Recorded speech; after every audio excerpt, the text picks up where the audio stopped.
Hello students, this is Waqar Ahmed, your economics teacher from Cambridge International School, Dasua. And in today's class, we will try and finish our chapter number 11, foreign exchange rate. And as you are aware, we have covered many topics from this chapter, namely foreign exchange rate, foreign exchange systems, demand and supply of foreign exchange, and how foreign exchange rate is determined under flexible exchange rate system. And in flexible exchange rate system, foreign exchange rate is determined by market forces of demand and supply, and the central bank of the country do not interfere in determining the rate in flexible exchange rate system. And as far as demand and supply of foreign exchange is concerned, there are various factors which leads to demand and supply of foreign exchange. If we talk about demand for foreign exchange or outward flow of foreign exchange, namely imports of goods and services, unilateral transfers means one-sided transfer payments to abroad, investment abroad, then outbound tourism, health and education means domestic pupils going abroad as tourists, as patients and as students, and in the end foreign exchange speculation. And we all know that there is negative relation between rate of foreign exchange and demand for foreign exchange. Means if the rate of foreign exchange increases, means depreciation of domestic currency, then demand for foreign exchange decreases and vice versa. Now as far as supply of foreign exchange is concerned, the main factors responsible are exports of goods and services, unilateral transfer payments from abroad, then foreign investment in the form of FII and FDI, then inbound tourism, health and education means foreigners coming into India as tourists, as patients and as students. Then foreign exchange speculation, which is same as in demand, and in the end factor income from abroad, Indians working abroad and sending part of their salary to back to India. Then loans, grants and interest received from abroad. All these factors lead to or work as supply of foreign exchange, and there is direct relationship between supply of foreign exchange and rate of exchange. Means if rate of exchange increases, means depreciation. Keep this in mind.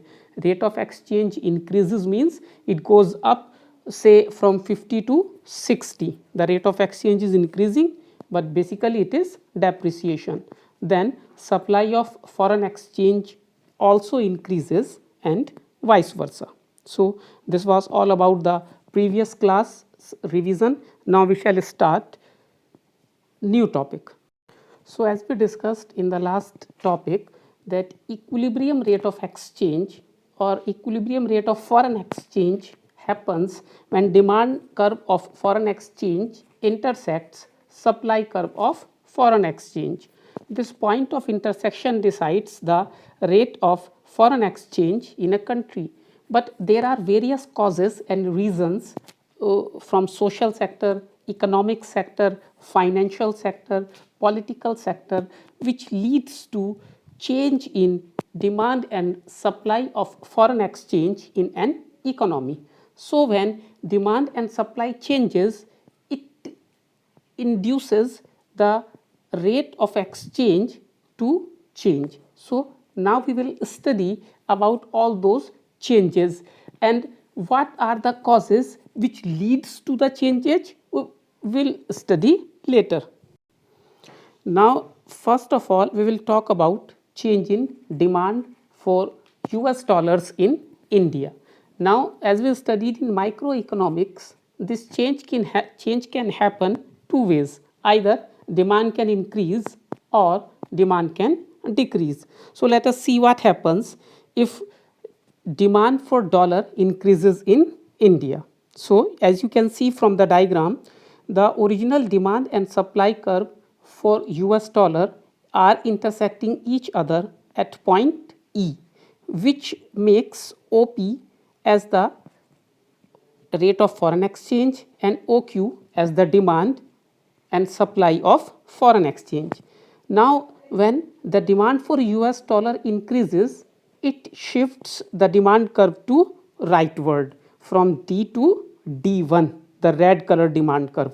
Now, the new equilibrium happens at point E1, which leads to increase in rate of exchange from OP to OP1 and demand and supply from OQ to OQ1.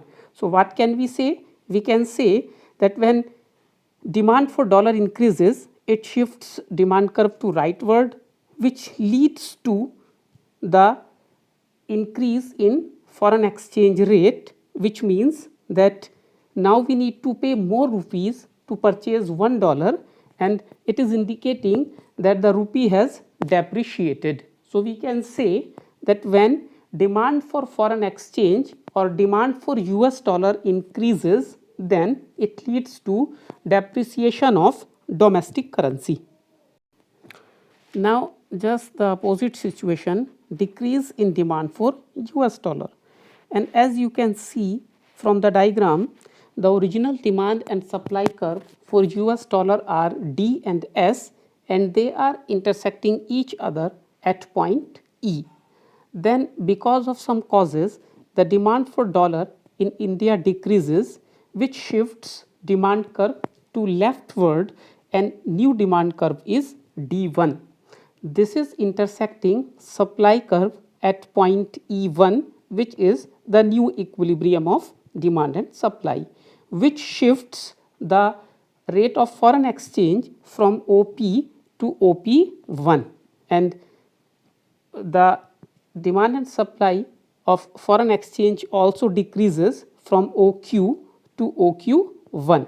So, we can see by seeing this diagram, and as it is written as well, that when demand for US dollar or demand for foreign exchange increases, then it leads to appreciation of domestic currency, because now as you can see from the diagram, we need to pay only OP1 rupees against the OP rupees which we were paying earlier. So, the bottom line is that whenever demand for foreign exchange decreases in an economy, it leads to appreciation of domestic currency, and that domestic currency is rupees in case of our example. Now, change in supply. What happens when change in supply occurs of US dollar in domestic economy? So, first, increase in supply for of dollar. Now, as you can see from the diagram, we will be talking from the diagram because it is easier to explain. So, as you can see from the diagram, the original demand and supply curve for foreign exchange are D and S. They are intersecting each other at point E, which sets OP as the foreign exchange rate or rate of exchange, and OQ as the demand quantity demanded and supplied of foreign exchange. Now, because of some reasons, and I will be talking them in the end about all those reasons which makes this change occur in demand and supply of foreign exchange. So, let us come back to the point. So, now because of some reasons, the supply of foreign US dollar increases, which shifts supply curve to rightward from S to S1. Now, this new supply curve intersects demand curve at E1, which sets OP1 as the new rate of exchange or rate of foreign exchange, and OQ1 as quantity demanded and supplied of foreign exchange in domestic economy. So, as you can see, this downward shift from OP to OP1 means that the domestic currency has appreciated. So, the outcome is that whenever there is increase in supply of foreign exchange or US dollar in our example in domestic currency, domestic economy, it leads to appreciation of domestic currency. So, increase in supply of foreign exchange leads to appreciation of domestic currency. Now just the opposite of previous situation means decrease in supply for dollar. So let's start from the diagram. The original demand and supply curve for forex are D and S. They are intersecting each other at point E. Now because of some reasons, supply of US dollar in the domestic economy decreases, which shifts supply curve to leftward, and new supply curve for forex is S1, which intersects demand curve at point E1, which is the new equilibrium, which sets OP1 as the new rate of exchange and OQ1 as the new quantity demanded and supplied of foreign exchange. So as you can see that now the upward movement from OP to OP1 means depreciation of domestic currency. Why depreciation? Because we need to pay more rupees to buy 1 unit of foreign currency. So we can say that whenever there is decrease in foreign exchange or decrease of foreign exchange in domestic economy, it leads to depreciation of domestic currency. So this is the outcome from this situation. Now if we revise, then we have studied that if there is increase in demand of US dollar, then domestic currency depreciates, and if there is decrease in demand of US dollar, domestic currency appreciates. Whereas if there is increase in supply of for US dollar, domestic currency appreciates, and if there is decrease in supply of US dollar, domestic currency depreciates. So these are the four outcomes or situations we have studied. Now comes the question that what are the causes which changes demand and supply of US dollar in domestic economy. And before moving on to that, let us kind of think that why India pays so much rupees to purchase 1 unit of US dollar. If you will Google, then you will get to know that around 1960s and 70s, this exchange rate was $1 to 6 rupees or 7 rupees. Then it started moving up gradually.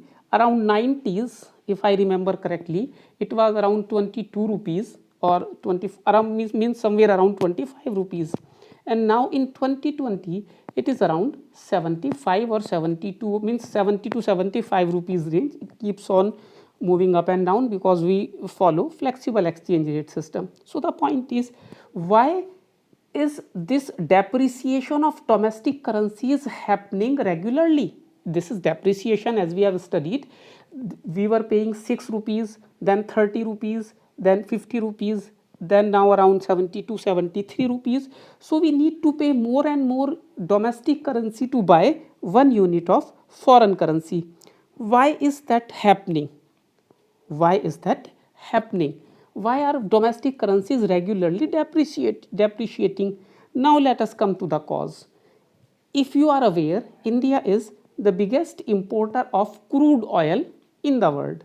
India is the biggest importer of gold from around the world. Means two most important things which we import are crude oil and gold. And as you are aware, we are buying this crude oil and gold on regular basis from different companies and governments of the world, and we need to pay them in US dollars. So our demand of US dollar is regularly increasing because our economy is growing, our GDP is increasing, we are expanding, so we require more and more quantities of US crude oil and gold. So more quantities of crude and gold require more quantity of dollar which we need to pay. So our demand of US dollar will increase. And now if you go to the first diagram which you have just studied, increase in demand of US dollar leads to depreciation of domestic currency. And that is exactly what is happening over the period of time. Our economy is expanding, we are growing, we require more and more amounts of crude oil, more and more amounts of gold, more and more quantities of different things which we are importing. So our requirement, our demand for US dollar is increasing, and when the demand for US dollar increases, India's demand curve for US dollar shifts to rightward, which results in depreciation of domestic currency, and that is why we are regularly facing this situation of depreciation. And as far as future, current or nearby future is concerned, I see no change in this situation. We will be expanding, our demand for US dollar will increase, our demand curve will shift to rightward, our currency will go on depreciating. So this is the cause which leads to depreciation of domestic currency. And why do we pay more and more rupees against all the major currencies of the world, be it US dollar or any other country's dollar, euro, yen, yuan, pound? What is that? Because our demand for all these currencies is increasing, which sends our demand curve to rightward, and our domestic currency, means Indian rupee, depreciates. So this is the thing you need to keep in mind. Now, what can be other causes?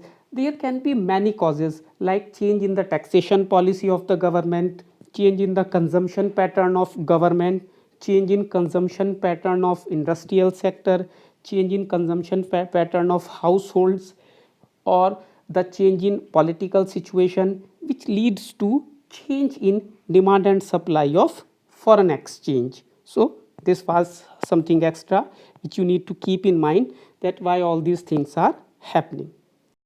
Now, what are the kinds of forex rates or forex markets which exist in any economy? There are generally two types of foreign exchange rates or foreign exchange markets which exist in an economy. First is the spot market for foreign exchange. It refers to the rate which foreign currencies at which foreign currency is available on the spot. Basically, it is nothing. It is very common. For example, someone from your family or your relative sends Canadian dollars from Canada, and you goes to the market and change those dollars into Indian rupees. So the rate at which you have changed your dollars into Indian rupees on the spot, as and then, that is known as spot market for foreign exchange, and that rate is known as spot rate. Now the second type of forex rate is forward rate or forward market for foreign exchange, and this is generally used by the industries and importers and exporters, and it is the rate at which a future contract for foreign currency is bought and sold. What is the meaning of this? Let us take an example. There is a company which deals in import and export, and it knows that it will receive a payment of $1 lakh after 3 months. That is his contract with its US counterpart or US company. Now, if it waits for 3 months and then suddenly our currency appreciates, means at current rate is 60 rupees, but after 3 months it becomes 50 rupees. So how much money that company will receive? 50 lakhs. Whereas at today's rate it expected to receive 60 lakhs. So there is a loss of 10 lakhs without any fault of that company. And there are millions and millions of exchanges of this type which happens daily, regularly in different parts of the globe. So how these companies can save this loss?